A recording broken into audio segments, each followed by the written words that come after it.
Le deuxième entretien avec maître Fruittès fut plus serein. Toujours de noir vêtu, le grand ténor du barreau ressemblait à un maître zen au bord du Satori. Main jointe sous la lèvre supérieure, œil de vitre de presbytère accentué par le gras du verre. Un instant, Maryse eût juré qu'il y avait de l'eau entre l'œil et les lunettes. Ni Pierre ni elle ne savaient où ils regardaient exactement, et tout d'un coup, la phrase fendit l'air comme un koan fend le silence. « Revenons sur cette Sylvie. » Puis de nouveau, silence. Embarrassant pour Pierre et Maryse. Devait-il embrayer sur ce prénom ou attendre le deuxième vers? Fruittès le sentit, il précisa. « J'ai cherché à m'informer sur elle. Saviez-vous qu'elle a un passé psychiatrique ?» Légère surprise croisée entre frères et sœurs.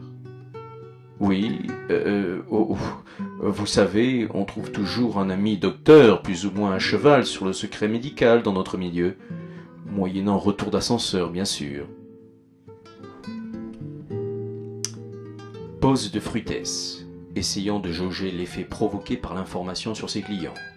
Deux paires d'hurons, yeux face au regard aqueux. Il sentit qu'il impressionnait, qu'il était dans la maîtrise. Il poursuivit.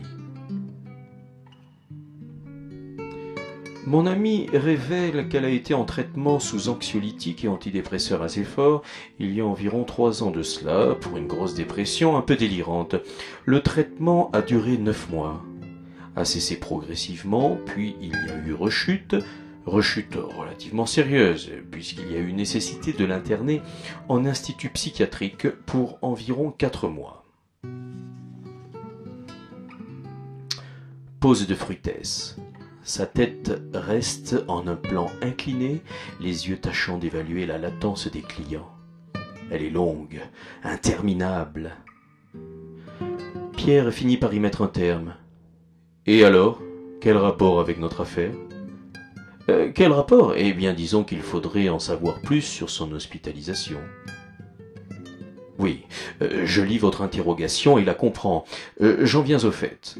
David pourrait bénéficier des circonstances atténuantes si l'on pouvait montrer que la maladie de Sylvie l'avait fortement déstabilisé au point d'en venir aux actes sinistres qui l'accablent. Pierre et Maryse échangeaient des regards dans des dérobées significatives de qui est en train de prendre la pleine mesure de ce qui se dit.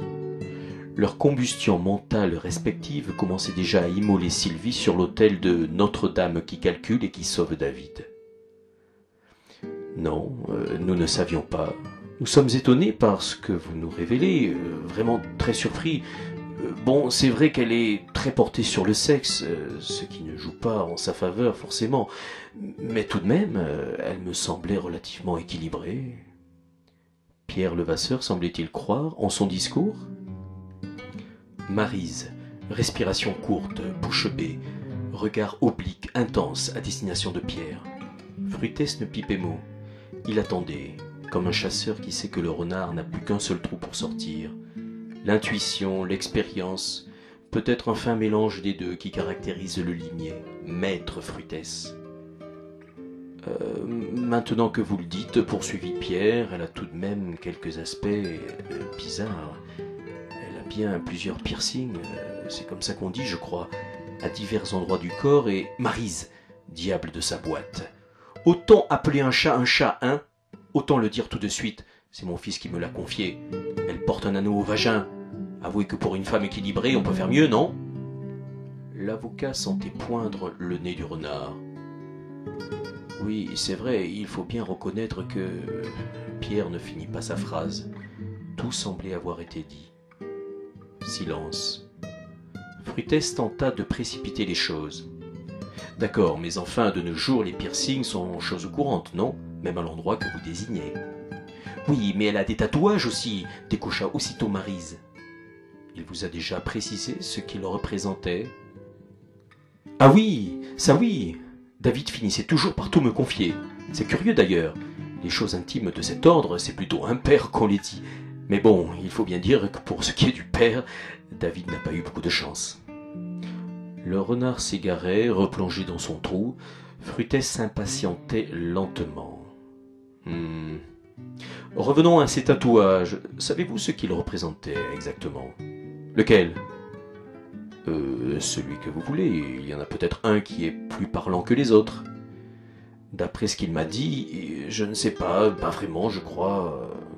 Fruites s'impatientait intensément. Il avait essayé tous les leurres pour appâter la bête. Il vous a peut-être révélé où il se trouve? Oui, ça oui.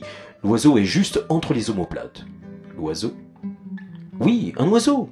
Ni gros, ni petit, de taille moyenne. Vous pourriez le décrire de manière plus précise? Eh bien, en fait, il prend son envol au milieu des flammes. Ça vous montre bien qu'elle est un peu barjot, non?